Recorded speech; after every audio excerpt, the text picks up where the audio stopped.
show you how to make a popular custard-based dessert. I'm Annie from KetoFocus.com, and I've teamed up with ChocZero to show you how to make a sugar-free keto version of flan. This is a caramel-based flan. It's delicious. Let's get started.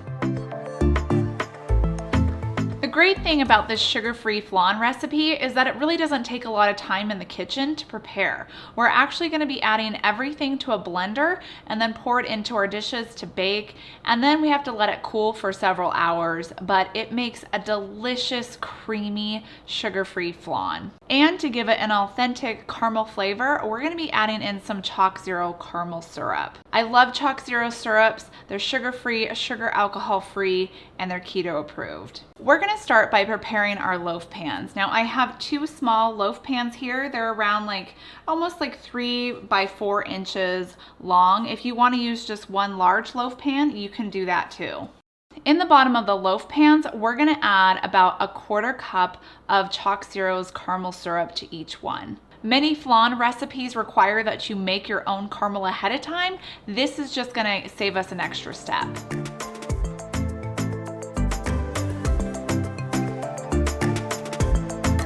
Set it aside, and we're going to start working on our custard. Now I'm going to be mixing everything in my blender. So to our blender, we're going to be adding 3 large eggs, 1 egg yolk,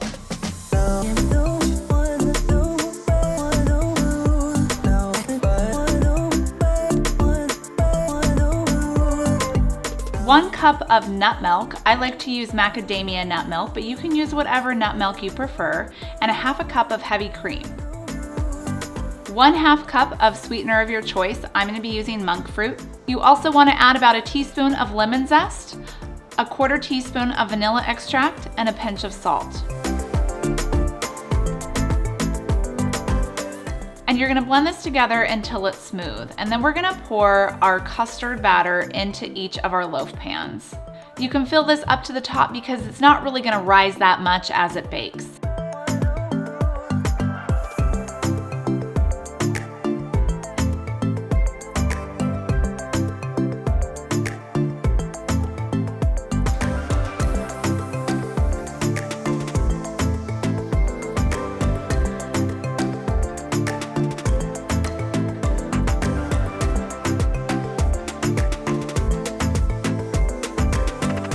Then pop this into a 325-degree oven for about 40-45 minutes, just until the flan is set and it's a little bit jiggly.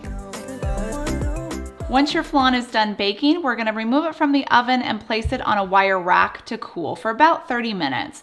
Then put it in the refrigerator for 8 hours or overnight. The flan stays good for around 3 days this way, so it's a great recipe that you can make ahead.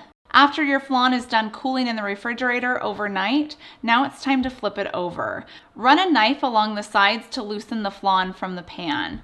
And then just place a dish over the top and flip it over. If your flan doesn't come out loosely, then just let it sit on the counter for about 5 minutes or so. As it warms up, the caramel should warm up and help dislodge the flan from the loaf pan. You could also put your loaf pan in a warm water bath.